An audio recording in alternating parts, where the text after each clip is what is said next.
والد organization أساسي عبد الرزاق على بوس وقرب كي بدح فرديا وعندوني إن أنا كورسته وح أورك سقطته يوح وكسر كل بكريو أنا ما هسي مرحلة هسي أضج دليل الصومالي هاتن كتير ورك عبد الرزاق سولو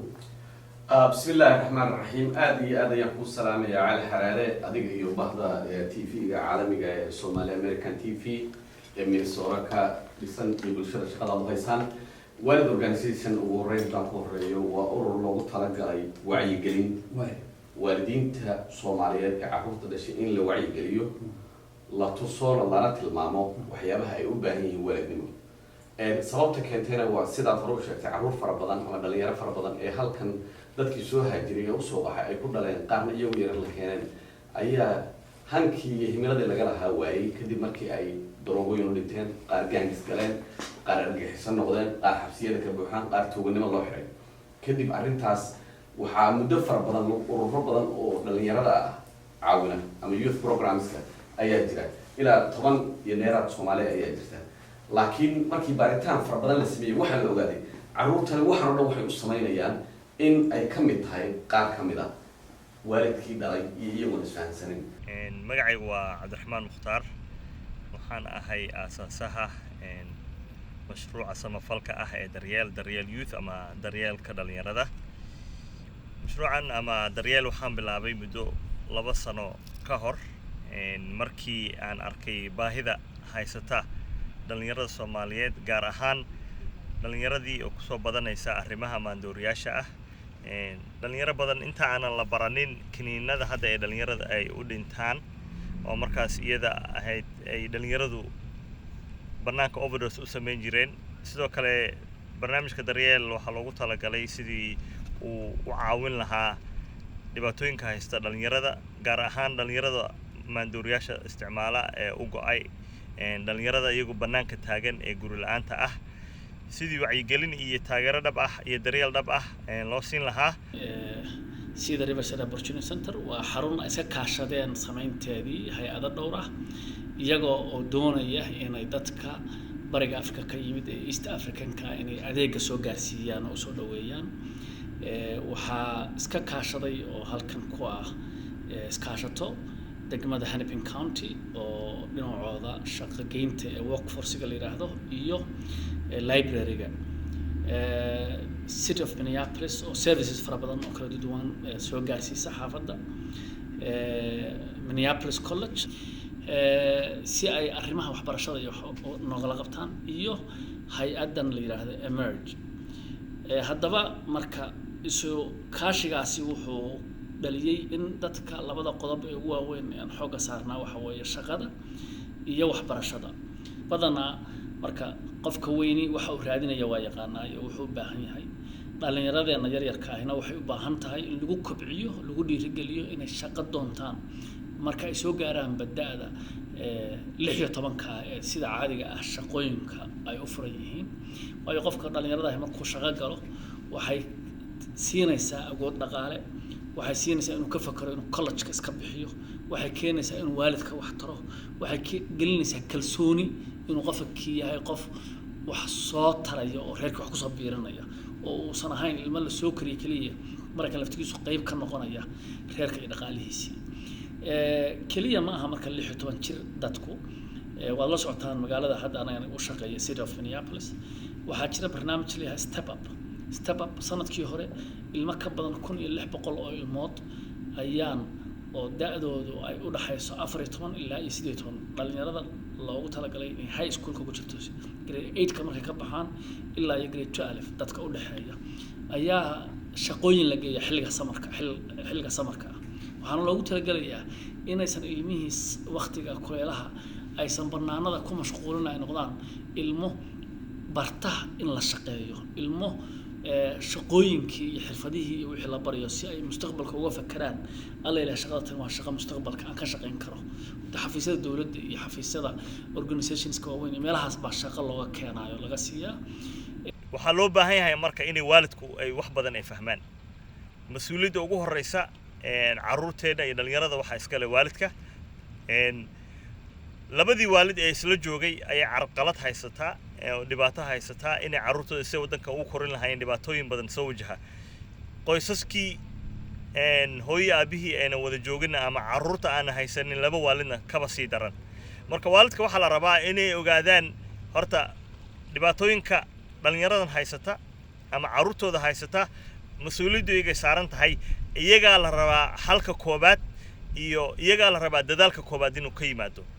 waxaa jira macluumaad badan iyo meelo badan oo qofka waalidka caawin kara haddii cunugaagu uu dhibaato la soo kulanto oo tusaale ahaan hadduu maandooriyaha u barto ama khamriga cabo ama kiniinadaas uu qaato ama cunugaaga haddii dhowr jeer booliisku ay ku yimaadeen oo xatooyo ama dembiye kale yaryar lagu qabtay ha inkirin caawinaad raadso waxaa jira maaragtay macluumaad badan oo ku caawin kara oo si aad caawinaad dhaba aad u hesho inkiraadda iyo denialka waxa la yiraahdo xal lama heli karo ilaa qofka uu dhibaatada haysta ama cudurka haysta ilaa uu qofku ogolaado inay dhibaato ay jirto marka waalidiinta waxaan kula talin lahaa aniga laftigayga waalid ayaan ahay gabadheeda ugu yar carruurteeda ayaa shalay 5 bilood noqotay dhibaatada iyo culayska waalidiinta haystana anigu laftigayga waa wax ay haysta sababta carruurteedii ayaa maaragtay ku koray gobolkan dhalinyarada bannaanka taagan waa dhalinyaro aniga carruurteeda dugsi quraan isla aadeen ama iskuul isla aadeen waxa aniga igu kalifa marka inaan bannaankaas istaago qabowga aan taagnaado oo aan isku xilqaamo waxa weeye diinteenna ayaana faraysa in bulshadii la kaalmeeyo bulsho ahaanna la isgarab istaago carruurteena iyo dhallinyaradeenna mar walba qofkii duruufo haystaana la garab istaago damiirka ayaana faraya marka in waalid ahaan ama qof walba oo ka damqanaya carruurteena ubadkeena inuu u istaago marka daroogada ama kaniiniga loo yaqaano fentanyl iyo daroogo nooc kasta oo maaragtay isticmaalayo si loogu maaragtay loogu wajahi lahaa oo looga hortagi lahaa arrintan waa mid loo baahan yahay oo mid oo maaragtay cabashadana loo soo gudbiyey state ahaan anigoo xildhibaan maxamuud nuur ah waxaan ku jiraa guddiga caafimaadka iyo maaragtay guddiga u qaabilsan arrimaha ku saabsan xagga caafimaadka sidaa darteeda waxaa weeyey go-aankii ugu horreeyey aan soo bandhignay waxaan samaynay inaan maaragtay la dagaalamo wixii maaragtay dhibaatada nagu hayay hay-adaha maaragtay daawooyinka sameeyo baan ku qasabnay inay dhaqaalo si looga hortagi lahaa dhibka hadda jiro ilaa 40 milyan labadii sano oo gobolka Minnesota soo galayso ay ka mid tahay ka hortagga iyo sidii maaragtay wacyigelinta loogu sameyn lahaa lacagta ugu horeyso bishan bay soo gashay laba hay-adood oo maaragtay bulshada ka tirsan oo Soomaalida maaragtay caawin karo baa dhaqaalaha si toos u soo dalbaday loo siiyey oo aan sugayna maaragtay maalmaha soo socdaan bisha soo socoto in loo ansaxay taas waxaa weeye ka hortag meesha ugu horeysa waxaa weeye wacyigelinta qof walba uu ka warhayo dhibaatadan hayso ka hortagana waxay u baahan tahay in qorshe la samaysto markii laga baxo arrinta maaragtay marxaladda waxaa weeye dadka in la kala saaro wey dhalinyarada hadda oo maaragtay oo soo galayo oo daroogada isticmaalayo kuwii mar hore maaragtay ku jiray iyo kuwaan weli soo galin waa in la kala saaraa sababta dhibaatada ugu weyn haysato waxaa weeyaan xaal looma hayo kuwa hadda dhibaataysan oo maaragtay ku faafay arrintan maaragtay si zaid u saameyn ku samaysay taas waxay u baahan tahay mid oo maaragtay wada tashi dheeraad ah in loo helo xarun oo carruurtaas maaragtay lagu badbaadiyo runtii dhaqaalahaas oo xarunta loo baahan yahay gobolka diyaar buu dadka u leeyahay waxaa jira ilmaha qaarkooda waxaa dhici kara inay mental health haystaan ama cudurka maskaxda cudurkaas ay in la qarsado maaha hadduu cunugaada uu ku fahmi waayo ama maxaa la dhihi jiray waxyaalahaas oo kale ay historygiisa taariikhdiisa ku jirto dhakhtariyo badan baa jira ee la gaarsiin karo ama aad cunuga geyn kartid sidaa u ogaatid cunugaada healthkiisa iyo caafimaadkiisa maskaxeed sidaad hadhow ilmahaada ula socotid haddii kale inta badan waxaa dhaca waalidku ilmaha lama socdaan ama way ku xanaaqaan way ku qayliyaan sidaa daraaddiis wuu ka cararayaa wixii wuu ka qarsoonayaa wixii wuu qarsanayaa wuxuu sameynayay halkaasna waxaa kasoo baxa dhibaatooyin badan daroogooyin maxaa la dhihi jiray inuu dad kooxyo khatar ah raaco marka waalidka waxaa la rabaa carruurtan waxa ay isku dilayaan waxa ay kiniinadan ama maandooriyaasha u isticmaalayaan waxay u ooynayaan ay rabaan caawinaad dhab ah dadka kaliya caawin kara garab istaagi karana waa waalidka marka fadlan carruurteena aan garab istaagno aan caawino inta carruurteena wanaagsan ayaa badan laakiin hadda xaaladdu say ku socoto saameyntii ayaa badanaysa carruurta ay si saameynayeen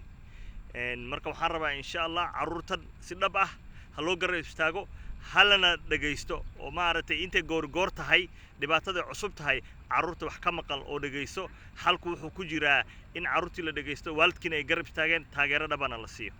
haddii markii Soomaaliya aad joogto lagu dhiiri gelin karay war doqon ku dhalay ama wariyaa meesha ka kac halkan sidaas ma aha halkan waxa weeye ilmaha ku dhasha waa in la maxaan ku raahdaa la dhiiri geliyaa waa in la yiraahdo haliyay baa tahay waa in la dhageystaa waa in waqti la geliyaa waa in dhaqaale loo huraa waxbarashadiisa Soomaaliya markaan joogno kale markaan iskuulka dhigan jirnay ciyaalku iyaga iswaday ilmuhu laakiin wadankan 70% waxa la yiri waalidka ayaa mas'uuliyadda ilmuhu inuu wax barto ay saaran tahay waxaan rabaa sportska waa isku xijinaynaa waxaan rabaa inaan u yeero haliyay Cabdi Bila Cabdi waxaan marayaa ama aqoontaydu ama dhinacaygu xagga sportiga uun weeye xagga waxa weeye waxbarashada xagga dhaqanka xagga akhlaaqiyad kale dad badan oo iiga dhow ama iiga dhun daloola ama iiga aqoon fara badan baa jira marka inta aan idinka leeyahay waxa weeye horta sportigu markii ugu horreysay anigu ii soo badbaadiyey ninkaygan maanta 60 jirka ah aniga laftayda dhibaatadun baa kala gidisay xagga markii la joogayba aniga sportiga waxaan ku mashquulay markii qaadka la baranayay ee sigaarka la baranayay halkaaba in ku filan oo dadka wareerisa ama carruurta jidka ka leexisaa way tiili marka anigu taasaan kaga badbaadi qaado waxa dhahdaa wareede anigu 2 saac maxaa wiigi soo bi karaa wiigi dhan waa 2 saac waqtiga maxaa soo bi karaa ma iskuul baa tagi karaa qof tuur si karaa macallin baa u tagi karaa oo mataqaana waa caawi karaa organizationkiina ama organization kala jira miyaan waqti gelinaya marka oo qaado anigana mas'uulkan hadda ana qaaday ballan waxaana ka qaaday baahida xaafadeena ka jirta inaan wax ka qabto anigu ma ku dhahay talada jabadan kala soo baxaya anigu ma ku dhahay maanta talada jabadan kala soo baxaya idinka fikradiina ayaa u baahan idinka og xaafada baahida ka jirta dhalinyarada way ogtiin dhalinyaradana drug bay ku dhimanaysaa waxay u baahan yihiin waxa waaye in carruurtii la soo dhawaysto in ilmuhu waa cry for help qofka drug ku jeensada waxyaalo badan ayaa ku jira guriga dhibaato ka haysto mental health uu ku dhiban yahay dadka waxba drug ku jeeda iskaga jeesadaan carruurteena waxay u baahan tahay inaan soo dhawaysano oo haagsiino aan caawino maaha inaan farta ku fiiqno aan dhahno kaas waa drugist waxaan ahay aabbo Soomaaliyeed degan Twin Cities dhibaato ay ka soo gaartay dhibaatada ilmaha ku dhacday oo wiilkiisu ku waayay laakiin waxaan u taaganahay ilaa haddana aan rabaa inaan meel walba aan insha Allah tacaala waqtigeyga aan geliyo dhibaatada meesha ay ka jirto iyo in waalidkan la educate gareeyo oo wax la baro waxaan u baahannahay naadi